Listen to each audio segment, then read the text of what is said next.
Bonsoir à toutes et à tous, lundi 27 janvier, il est l'heure de l'info. C'est une compétence qui se balade entre les villes et villages ou les communautés d'agglomération. La compétence eau et assainissement fait débat au niveau national, mais cela impacte également nos communes. À Saint-Dizier, une centaine d'élèves ont créé une exposition disponible au musée, un bond dans le temps pour découvrir les us et coutumes culinaires de nos ancêtres. Comme chaque lundi, on fait le tour des terrains dans l'Infosport. Gaël vous propose un zoom sur le club de football d'Éclaron à la fin de ce journal.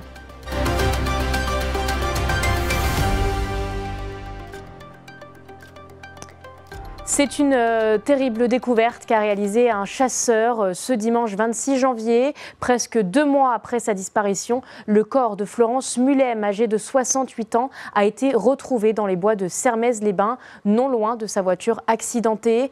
Pour rappel, la sexagénaire n'avait plus donné de nouvelles depuis le 4 décembre dernier, après avoir rendu visite à son mari à l'EHPAD de Sermaises.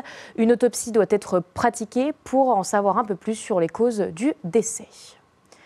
Tout autre chose, désormais, les maires ruraux s'inquiètent de voir le transfert obligatoire de l'eau et de l'assainissement à différents organismes au 1er janvier 2026. L'ex-premier ministre Michel Barnier avait finalement fait chemin inverse, mais désormais, rien n'est plus sûr. Le Premier ministre vient de nouveau de changer. Léo Martin a tenté de comprendre l'impact que ce transfert pourrait avoir sur nos communes.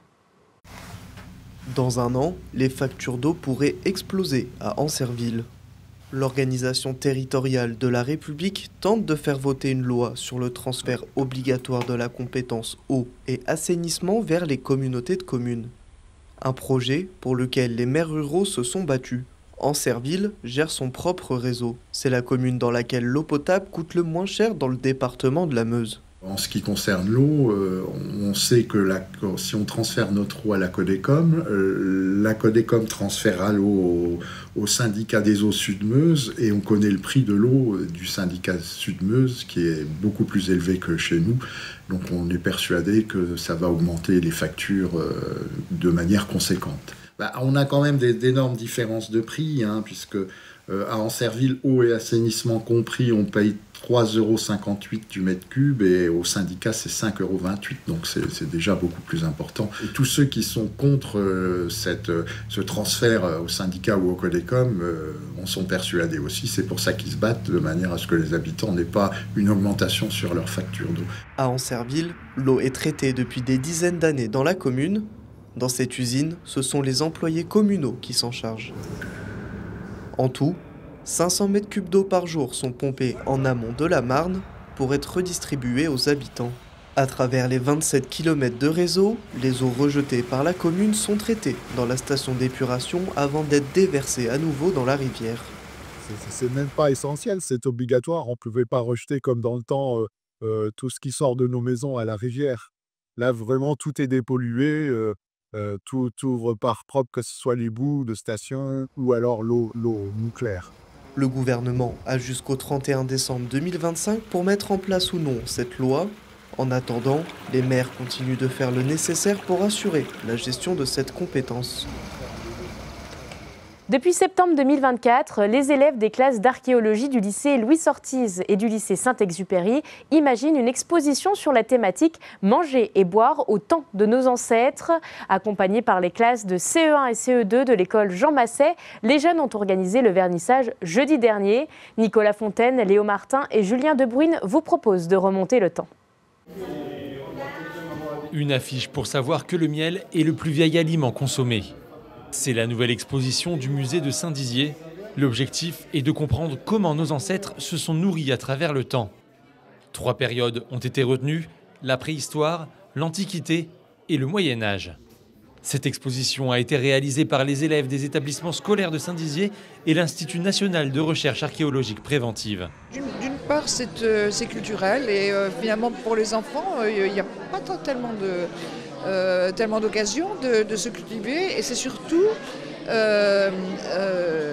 faire des recherches sur ses racines, sur son histoire, sur son patrimoine et pour nous ça nous paraît très très important. Cette exposition a été imaginée par différents professeurs d'histoire.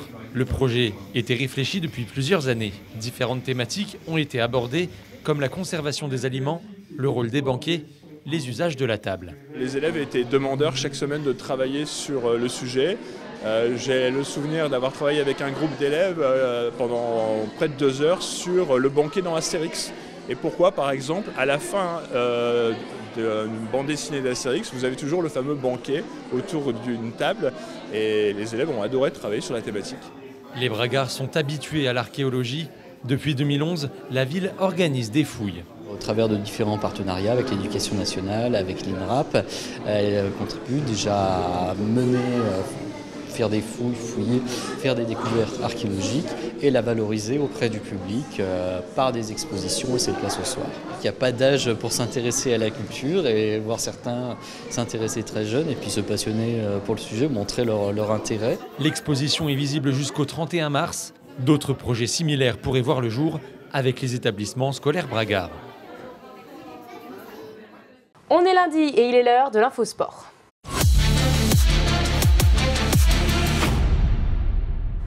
Bonsoir Gaël. Bonsoir Clémentine, bonsoir à tous, bienvenue dans ce nouvel Infosport. Comme tous les lundis soirs, on est parti pour 10 minutes de sport 100% local et on va revenir sur tous les résultats de la semaine. Alors ce soir, on a du foot, du hand, du tennis, mais on commence tout de suite avec de l'athlétisme et un Félix Bourg qui a encore réalisé un magnifique chrono en Espagne cette fois-ci. Oui, hier matin sur le semi-marathon de Séville, on peut dire que le Meusien était pile à l'heure à l'arrivée. 60 minutes tout rond pour boucler les 21 km du parcours. Facile du coup de calculer la moyenne, 21 km/h. Record personnel évidemment pour le natif de Bar-le-Duc. 2e place de la course et 5e meilleur chrono de l'histoire pour un Français sur cette distance. À 1 mois seulement du marathon de Séville où il espère décrocher sa place pour les mondiaux, Félix Bourg paraît plutôt en forme. Effectivement, et on reste dans la Meuse cette fois-ci, on passe au sport collectif. À Bar-le-Duc, les filles de la SPTT, eh bien, elles enchaînent les victoires. Oui, 2e succès en 2 matchs en 2025 pour les Barisiennes. En National 3 samedi soir, les joueuses d'Emmanuel Douchet ont tout simplement survolé leurs adversaires rémoises. 5 buts d'avance déjà à la mi-temps avant d'écraser le suspense avec notamment les 8 buts de Ludivine Fossard. Victoire finale 31-19 tout en sérénité. On savait que c'était une équipe jeune, donc il fallait mettre de l'impact. Et non, après on était assez sereine, on a bien travaillé à l'entraînement, on a remis du physique, parce que ça aussi, ça nous faisait un petit peu peur, une équipe jeune, donc une équipe qui court beaucoup. Donc on a accentué le travail sur le physique. Et puis non, je pense qu'on a été sérieuse. Hier à l'entraînement, ça s'est bien déroulé, donc non, voilà, tout s'est bien passé pour nous. Et au classement, les Barisiennes consolident leur 4e place avec les 8 victoires en 12 matchs. L'objectif maintien du début de saison a un peu évolué. Nous, on aimerait bien viser le top 5. Voilà, c'est l'objectif de l'équipe. On se dit que c'est à peu près notre place. Donc, à moins de faire des contre-performances à l'extérieur, voilà, nous, on s'est fixé le top 5. Notre objectif, c'est pas de monter. Donc, voilà, top 5 et terminer la saison sereinement. Voilà, c'est l'objectif du groupe. Et on regarde ce qui s'est passé sur les autres terrains du week-end. Eh bien, une victoire, un match nul et une défaite. Victoire pour Chevillon en pré-national, vous le voyez, dans un match crucial face à un adversaire direct. Les jaunes et noirs se sont imposés 36-33, avec notamment 11 buts du capitaine Quentin Jean Collat. Chez les filles, les Chaumontaises ont décroché un bon match nul face à Wapi, grâce à un but dans les toutes dernières secondes d'Éclantine Clérin. Les Langroises, quant à elles, se sont inclinées et restent avant-dernière du classement. Volet maintenant avec le CVB 52, taille patron sur la côte atlantique. Oui, le CVB 52 semble résoudre tous ces petits problèmes en ce début d'année et monte progressivement en puissance. Samedi soir, chez le champion de France en titre Saint-Nazaire, les Chaumontais n'ont pas laissé une once d'espoir à leurs adversaires. 25-11, 25-20. et 25-20, victoire 3-7-0 rassurante avant le match de Ligue des Champions mercredi soir face à Sofia, un match évidemment déterminant pour l'avenir européen des Hauts-Marnais. Un résultat de rugby avec là aussi une victoire. Oui, une victoire par forfait, mais bon, une victoire quand même bonifiée en plus. Les Alsaciens de Lauterbourg n'ont pas pu venir affronter l'entente Bar-le-Duc-Saint-Dizier, la faute à un effectif décimé par la grippe. Il faudra donc attendre encore une semaine pour voir la reprise de l'Ovalie à Saint-Dizier. L'objectif de cette deuxième phase pour l'entente, figurer dans les 2 premiers de la poule pour espérer se qualifier pour les playoffs. Et il ne nous reste plus que le foot. La reprise est prévue la semaine prochaine. Mais il y avait tout de même des matchs en retard à jouer. Et toi, tu y étais. Oui, et notamment 2 pour nos équipes haut-marnaises. Les Chaumontais d'abord qui sont dans une situation compliquée avec leur infrastructure d'entraînement. Eux se sont inclinés 3-0 à Cormontreuil malgré un carton rouge adverse dès la 17e minute. Dans le même temps, Éclaron s'est imposé 2-0 à domicile. Une victoire qui a une saveur toute particulière nécessaire au vu du contexte actuel dans le club. Démission de l'entraîneur, départ de plusieurs joueurs et démission du président. Tout ça en l'espace de quelques jours début janvier. Si bien que le club a tenu une petite réunion de crise vendredi soir. On fait le point sur la situation, regardez. En l'absence de Philippe qui est président encore actuellement, il me revient de présider cette séance. On va essayer de rester sur des choses factuelles, s'il vous plaît. Ne soyons pas trop dans l'émotion pour que ça se passe bien. Habituellement, une assemblée générale est menée par le président du club. Sauf que l'US Éclaron n'en a plus. Début janvier, Philippe Guillaume a été poussé à la démission, mais elle n'a toujours pas été officiellement validée. C'est donc avec un président qui ne donne plus aucune nouvelle à personne que le club a organisé une assemblée générale d'urgence en cette fin janvier. Un nouveau comité directeur a alors été élu et Francis Boruta, figure du club depuis des années, en a été désigné président pour remonter la pente. C'est vrai qu'aujourd'hui, l'image du club, elle est malheureusement été un petit peu ternie pour différentes raisons, on ne va pas revenir là-dessus. L'école de foot, elle marche plutôt bien. Si les résultats sont là aussi pour les seniors, oui, ça peut redynamiser et on peut repartir de nouveau à partir de la saison prochaine sur un très beau cycle. Il faut être optimiste pour avancer. Parce que franchement, le challenge, il est très intéressant à relever et je pense qu'on peut le relever. Le défi qui s'ouvre maintenant va être de taille pour le club. Financièrement, l'US Éclaron traîne là aussi depuis plusieurs mois une situation compliquée. Si le club n'a actuellement aucune dette, les comptes bancaires sont totalement vides. Sous la présidence de Philippe Guillaume, le club versait notamment des indemnités à plusieurs joueurs, chose rarissime à ce niveau. Il y a eu cette parenthèse extrêmement malheureuse, il y a quelqu'un qui a bluffé tout le monde. Là maintenant, ouvrons une nouvelle page et je ne doute pas qu'une nouvelle page va s'ouvrir. C'est quand on touche le fond qu'on peut rebondir. J'ai le sentiment ce soir que le club va rebondir. Il va y avoir encore un moment difficile au niveau financier, mais j'estime que c'est le devoir d'une commune de soutenir un club qui encadre plus de 100 enfants, qui s'entraînent régulièrement tous les soirs, qui sont très bien encadrés. 48 heures seulement après cette réunion de crise, l'heure est à la rentrée pour l'équipe Fagnon, pensionnaire de Régional 1, qui reçoit Villers-Semeuse. Autrement dit, l'avant-dernier contre le dernier du classement. Un match de la peur, d'autant plus orageux pour les jaunes et bleus, qui ont vu partir, là aussi début janvier, l'entraîneur et 5 de ses joueurs. C'est donc une équipe remaniée à moitié qui se lance dans un défi maintien proche de l'exploit. C'est jouable, ça sera très difficile, mais c'est jouable. Le maintien reste jouable. Je l'aurais encore dit avant les vestiaires, c'est une aventure humaine, 4 mois. 4 mois de R1 pour une aventure humaine, solidarité avec le cœur. Et ça peut le faire, parce qu'ils ont des qualités. S'ils sont là, c'est qu'ils ont des qualités et on croit en eux. Et pour le premier match de 2025, ce nouveau groupe est apparu concerné. 90 minutes d'engagement, d'investissement, pas toujours juste techniquement certes, mais soudé. Les Éclaronnais s'imposent finalement 2-0. Une victoire ô combien importante au classement, mais surtout pour le moral des troupes.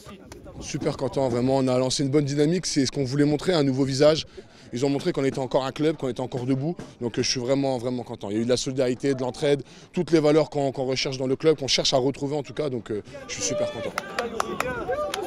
L'Union sportive d'Éclaron, qui a récemment fêté son centenaire d'existence, traverse bel et bien une crise importante en ce début d'année 2025. Que ce soit sportivement ou financièrement, l'année qui arrive sera déterminante dans l'avenir de ce club historique. Et l'autre événement du week-end, c'était le lancement des qualifications du tournoi Europe U14 de Bar-le-Duc. Oui, ils sont presque 200 joueurs en lice au complexe de la Côte-Sainte-Catherine à Bar. 200 jeunes tennismen prometteurs de 12 et 13 ans. Les qualifications, tu l'as dit, ont eu lieu samedi et dimanche avant le tableau principal pendant toute cette semaine. Et cette année, le tournoi attire même au-delà de l'Europe avec des joueurs américains et chinois notamment. Je vous propose d'écouter Fanny Jarle, une des organisatrices du tournoi, qui était sur le plateau de Paul Deswatines il y a quelques jours. Avec les éditions précédentes, notamment en 2020, on a démarré cette première édition et j'espère, en tout cas je pense que les jeunes ont été vraiment contents du travail qui a été fait en backstage, j'ai envie de dire, et puis aussi sur place avec les bénévoles et toute l'équipe pour pouvoir les accueillir avec de belles installations, les belles installations qui ont été créées en 2018 par Bar-le-Duc. Et donc c'est vraiment une chance pour eux de venir jouer en hiver avec 14 degrés. Je pense que ça joue aussi, plus la joie et l'envie de bien faire de tous les bénévoles et de l'équipe qui m'accompagne. On est même étonnés cette année d'avoir un niveau aussi élevé. Alors c'est aussi parce qu'il n'y a pas du 16 en même temps, mais on a effectivement des belles têtes d'affiche, notamment les 30 au niveau de la 30e place à peu près chez les filles et chez les garçons, avec des Lettoniens, des Russes ou des Allemands. Ça va être encore plus relevé cette année. c'est pour ça qu'on en est fiers et qu'on a bien envie de démarrer cette édition. Et pour les curieux qui voudraient voir ces graines de champions jouer, eh bien les matchs ont lieu toute la semaine de 9h à 21h et les finales, c'est samedi. Autre chose, ce week-end, c'était aussi le tournoi de Marnaval, du judo club de Marnaval, récemment renommé tournoi Axel Clerget. Oui, cette année, c'était la 31e édition de ce tournoi, le tournoi de Marnaval. Ça se situait au gymnase de Lannou pendant tout le week-end. Les benjamins d'abord le samedi, puis les plus grands le dimanche. Une centaine de judokas du Grand Est, un peu moins que l'année dernière, étaient présents sous les yeux évidemment d'Axel Clerget, notre champion olympique bragard. Alors c'est le challenge, excuse-moi, Axel Clerget. Un résultat de MMA pour terminer, laisse-moi deviner, c'est Issane Guerrard. Oui, Issane Guerrard, encore lui, tu as raison. La pépite de Saint-Dizier continue de tracer sa route vers le haut niveau du MMA français. Samedi soir à Manchester, pour son 5e combat officiel en MMA amateur, il a archi-dominé, vous le voyez, le local Joël Diakiese. Les juges lui ont donné la victoire à l'unanimité. Grâce à cette victoire, Issane intègre le top 30 français, sachant que lui, il vise le top 5 à la fin de l'année et il s'en est donné les moyens. Depuis septembre, Issane, il a arrêté les études et se consacre à plein temps au MMA. À noter que Kurt Lebeskov, un autre bragard, combattait juste après, mais lui s'est incliné face à un autre Anglais. Merci Gaël pour toutes ces précisions et on te retrouve lundi pour un nouvel Infosport. Bonne semaine à tous, à lundi.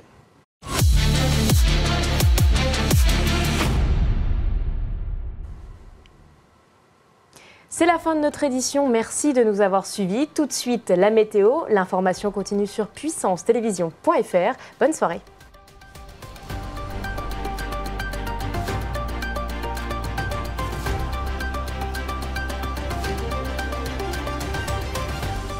Toute l'actualité en continu à retrouver sur notre site internet et notre application mobile.